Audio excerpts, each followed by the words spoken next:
ओम शांति। आज 26 जुलाई 2021 की बाबा की साकार मुरली है।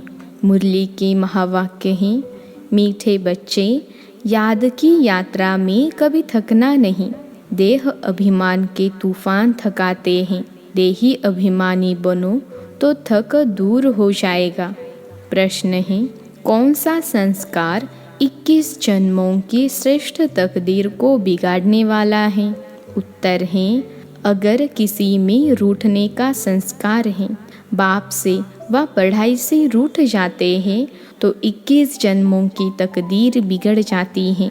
इसलिए बाबा कहते, मीठे बच्चे, देह अभिमान के वश कभी भी यह उल्टा नशा नहीं चढ़ना चाहिए कि मैंने इतनों को समझाया, इतनी मदद की। देखो बाबा कितनी बड़ी अथॉरिटी, फिर भी कितना निरहंकारी है। इसलिए सी फादर गीत है, रात के राही थक मत जाना। ओम शांति। मीठे मीठे सिखिलते बच्चों ने गीत सुना और जो योग युक्त सर्विसेबल बच्चे हैं वह इसका अर्थ झट समझ लेते हैं। हम रात के राही अर्थात ब्राह्मणों की अब रात पूरी हुई है। भक्ति मार्ग को रात कहा जाता है। आधा कल्प रात का पूरा होता है। हद का भी दिन और रात है। यह फिर ब्राह्मणों का आधा कल्प दिन और आधा कल्प रात होती है। इस समय जबकि बाप आते हैं तो अंधियारा है। प्रभात होने का पहला पूर है। सवेरा हो रहा है। बच्चे जानते हैं। अब बाप कहते हैं, मीठे मीठे बच्चे, याद की यात्रा में थक नहीं जाना। जैसे जिस्मानी यात्रा होती है, आगे पैदल जाते थे, बहुत धीरे धीरे, बीच बीच में मंजिल बनी रहती है। मालूम रहता है हमको फलानी फलानी मंजिल पर ठहरना है। आगे बहुत श्रद्धा से पैदल जाते थे, उसमें बड़ी मेहनत है। अब यह तो बहुत सहज है। इसको कहा जाता है सहज याद व योग। सिर्फ बाप को याद करना है। थकने का मतलब ही है देह अभिमानी बनना। हाँ, इसमें कोई शक्य नहीं। माया के विघ्न पड़ेंगे, परंतु इसमें थक नहीं जाना है। थक जाने से देह अभिमान आ जाता है। बाप कहते हैं, बच्चे, शरीर निर्वाह के लिए काम तो करना है, उसके लिए छुट्टी है। 8 घंटा शरीर निर्वाह, 8 घंटा आराम, बाकी 8 घंटा इसमें दो। अभी तो पूरा 8 घंटा कोई देते नहीं। अंत में 8 घंटा तक रहेंगे। चार्ट को बढ़ाते रहो। यहाँ जब आकर बैठते हो तो याद दिलाई जाती है, जिसको तुम नेष्टा कहते हो। बाबा की याद में आकर बैठते हो। इसका मतलब यह नहीं कि सिर्फ यहाँ आकर याद में बैठना है। ऐसे बहुत है, समझते हैं 5-10 मिनट योग करके उठें, परंतु बाप तो कहते हैं धंधे दोरी करते, कहाँ आते जाते हो तो भी तुम योग में रहो। कहाँ गंगा स्नान आदि करने जाते हैं तो राम राम जपते हैं ना। यहाँ तुमको कुछ सिमरना नहीं है, सिर्फ बाप को याद करना है। यह बाप बच्चों से ही बात कर रहे हैं। तुम्हारा कल्याण ही है याद की यात्रा में। इसमें थकना नहीं है। इसमें तूफान बहुत आएंगे। तूफान कोई मिट्टी आदि के नहीं। माया के तूफान आने से बुद्धि का योग टूट जाता है। फिर देह अभिमान में आने से धंधा दोरी बच्चे याद आ जाते हैं। बाप कहते हैं, अब तो यह धंधा दोरी आदि सब खलास हो जाने हैं। तुम्हारे बच्चे वारिस बनने ही नहीं हैं, सब खत्म हो जाने हैं। अभी तो वारिस बेहद के बाप के खड़े हैं। हद का वर्षा मुर्दाबाद होना है। साहूकार लोग समझते हैं अब बच्चा बड़ा होगा, शादी करेगा, फिर यह होगा। बाप कहते हैं अभी इतना टाइम नहीं है, इसलिए दुनिया से बिल्कुल मोह हटा दो। यह तो कब्रिस्तान है। धंधा दोरी बच्चों आदि के चिंतन में मरेंगे तो मुफ्त अपनी बर्बादी कर देंगे। शिव बाबा को याद करेंगे तो आबादी बहुत होगी। देह अभिमान में आने से बर्बादी होती है। देह अभिमानी बनने में आबादी होती है। जितना याद करेंगे उतना भविष्य 21 जन्म वर्षा पाएंगे। याद नहीं करेंगे तो बहुत घाटा पड़ जाएगा, वह फिर कल्प कल्पांतर के लिए हो जाएगा। इतनी बड़ी घाटे की बात है, ख्याल करना चाहिए। हम पूरा वर्षा कैसे पाएं? धन की भी बहुत लालच नहीं रखनी चाहिए, टू मच में नहीं जाना चाहिए। कोई देवाला मारते हैं तो बहुत फिक्रात हो जाती हैं। शिव बाबा को बिल्कुल भूल जाते हैं, फिर दोष रखते कि ज्ञान में आए हैं तब देवाला मारा है, बीमार हो पड़े हैं। यह कभी नहीं समझना चाहिए। बीमारी आदि होती है, यह तो कर्म भोग है। अच्छा है, विकर्म विनाश हो जाएंगे। धर्मराज के डंडे खाने से तो बीमारी अच्छी है ना, कर्म भोग चुकतू करना है। यह तो महारोगी शरीर है, कितनी संभाल की जाती है। चलते चलते खड़े हो जाते हैं, हार्ट फेल हो जाते हैं। ऐसी पुरानी दुनिया को तो बुद्धि से एकदम भूल जाना चाहिए। बच्चे देखते हैं बाप नया घर बना रहे हैं तो पुराने से एकदम डील हट जाती है। कहते हैं बाबा जल्दी से मकान बनाओ। पुराने मकान में तकलीफ बहुत है, तुम भी जानते हो। यह पुरानी दुनिया तो बहुत गंदी है। तुम्हारा यह है बेहद का सन्यास। वह सन्यास करते ही घर बार का, उसको हद का सन्यास कहा जाता है। तुम सन्यास करते हो विकारों का। बाप कहते हैं देह सहित देह के जो भी तुम्हारे संबंध है सबको तोड़ मामेकम याद करो।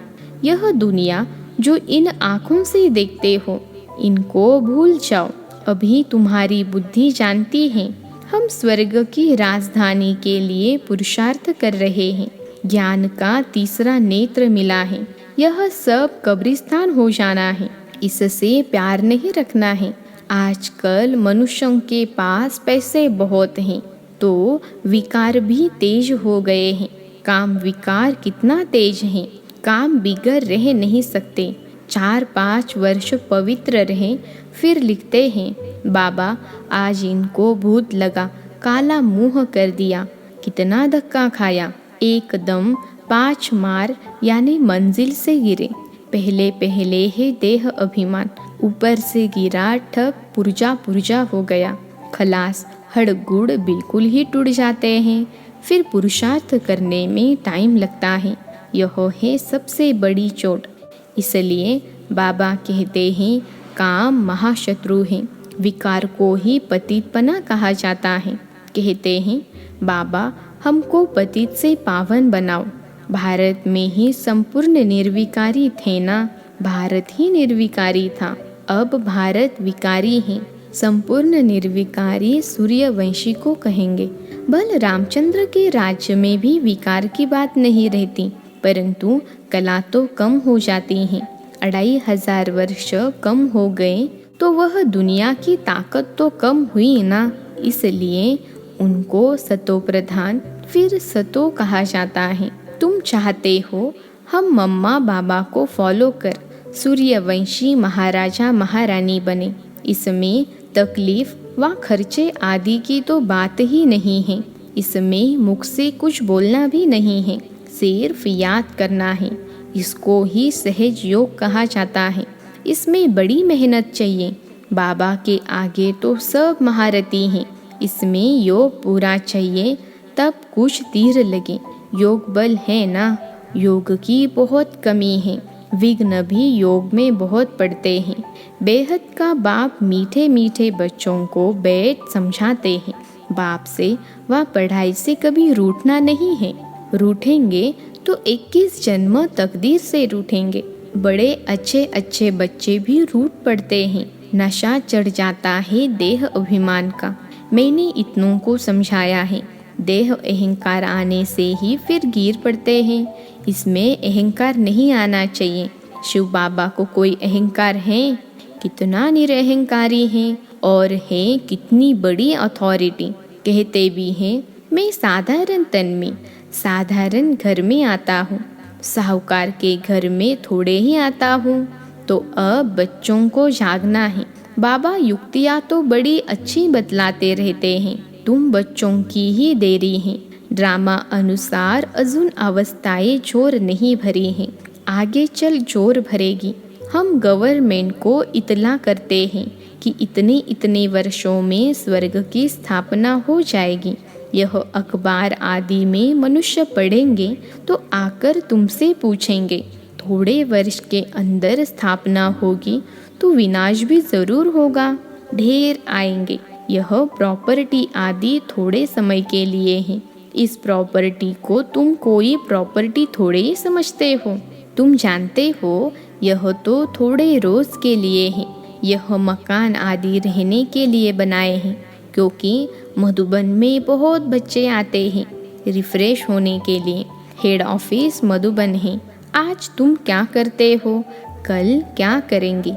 यहाँ तपस्या करते हो, फिर दिल्ली वृंदावन आदि में जाकर राज्य करेंगे। हमारा यादगार कैसे खड़ा है, यह अच्छी रीति दिखाना है। जो काम हम अभी कर रहे हैं 5000 वर्ष पहले भी किया था। पहले पहले शिव बाबा के मंदिर बनाते हैं, बाकी देलवाड़ा मंदिर आदि तो बाद में बने हैं। बुद्धि से काम लेना होता है। देलवाड़ा मंदिर का भी हिसाब निकाला जाए तो निकल सकता है। पूरा हमारा यादगार है। तुम जानते हो यह स्थापना का यादगार है।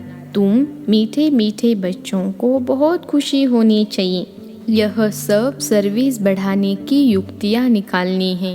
राम गयो रावण गयो, जिनका बहु परिवार है। रावण का देखो कितना बड़ा परिवार है, राम का कितना छोटा परिवार है। गायन राइट है, परंतु कोई समझ नहीं सकते हैं। बाप बैठ समझाते हैं तो भी निश्चय नहीं बैठता है। शरीर निर्वाह अर्थ भी कर्म तुमको जरूर करने हैं। हाँ, जो सर्विसेबल बच्चे हैं पांडव, वह तो गवर्नमेंट से पालना ले सकते हैं। उनकी सारी संभाल हमको करनी पड़े। अवस्था बच्चों की ऐसी होनी चाहिए, बाबा की याद में इस दुनिया का सब कुछ भुलाना है। याद की यात्रा में जो पक्का मस्त रहेगा, उनकी अवस्था भी बहुत मजबूत होगी। जैसे कि शिव बाबा की याद में रहे तुम शरीर छोड़ते हो, सन्यासी ब्रह्म की याद में शरीर छोड़ते हैं तो भी वायुमंडल में बिल्कुल सन्नाटा हो जाता है। बाबा को अनुभव है, मनुष्य मरते हैं तो घर में सन्नाटा हो जाता है ना, इसमें भी ऐसे होता है। पिछाड़ी में जैसे कि सब कुछ भूल जाते हैं। अब तुमको वापिस घर जाना है। देह अभिमान छूटता जाता है। पिछाड़ी में शरीर खुशी से छोड़ना चाहिए। हर्षित मुख, बस हम कहाँ जा रहे हैं? ऐसी अवस्था जब होगी तब विजय माला में पिरोने लायक बनेंगे। तुम्हारे में शांति की करंट है। कोई भी आते हैं तो कहते हैं यह शांति बहुत है। यह है रियल शांति। आत्मा शरीर से डिटैच हो जाती है। तुम जानते हो हम आत्मा शांत स्वरूप हैं। हम अपने स्वधर्म में बैठ जाते हैं। कर्म के बिना तो कोई मनुष्य रह नहीं सकते। वो लोग हठयोग से क्या क्या नहीं करते हैं। तुम अब समझते हो हमारा स्वधर्म ही शांति है। यहाँ हम आए हैं पार्ट बजाने, अब वापिस घर जाना है। बाप कहते हैं मुझे याद करो और घर को भी याद करो। बाप को याद करने से वर्षा मिलेगा। बाप कहते हैं मुझे भी घर में याद करो। यहाँ तो मैं टेम्पररी आता हूँ। तुम्हारी बुद्धि शांति धाम में टिकनी चाहिए, बाबा की याद में। घर का भी वर्षा लेना है ना, वह है आत्माओं का घर। यह है जीव आत्माओं का घर। अपने घर को भी नहीं भूलो, बाप को भी नहीं भूलो। बाप को याद करने से ही पवित्र बन घर चले जाएंगे। ज्ञान को धारण करने से फिर राजाई करने आएंगे नई दुनिया में। जितना हो सके औरों को रास्ता बताते जाओ।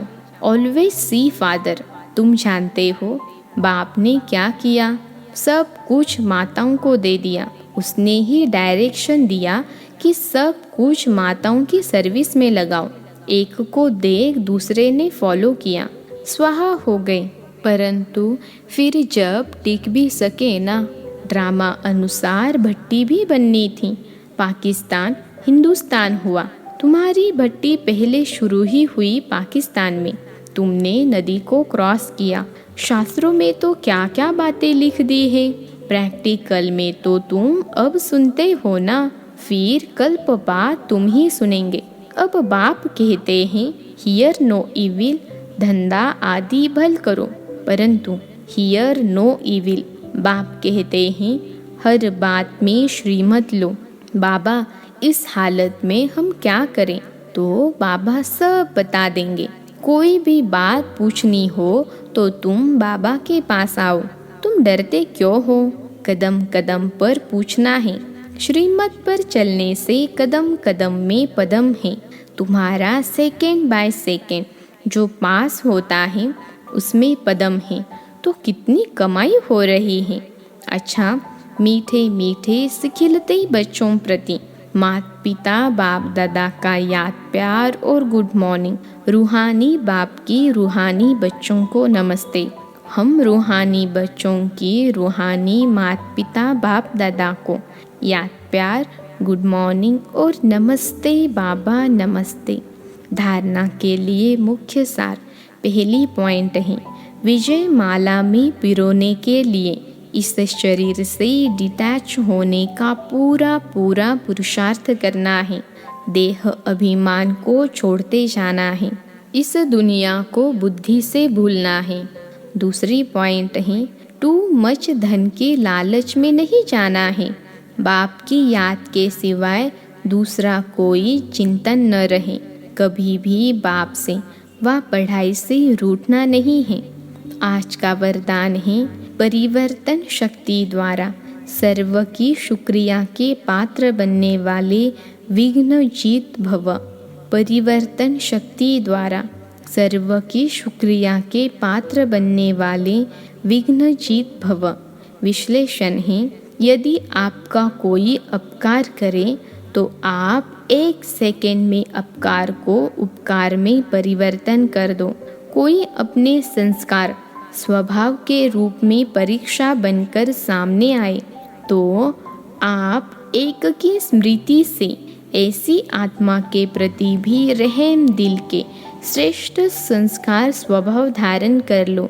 कोई देहधारी दृष्टि से सामने आए तो उनकी दृष्टि को आत्मिक दृष्टि में परिवर्तित कर लो। ऐसे परिवर्तन करने की युक्ति आ जाए तो विघ्न जीत बन जाएंगे। फिर संपर्क में आने वाली सर्व आत्माएं आपका शुक्रिया मानेगी। आज का स्लोगन है अनुभवों का स्वरूप बन जाओ तो चेहरे से खुश नसीबी की झलक दिखाई देगी। अनुभवों का स्वरूप बन जाओ तो चेहरे से खुश नसीबी की झलक दिखाई देगी। अच्छा, ओम शांति।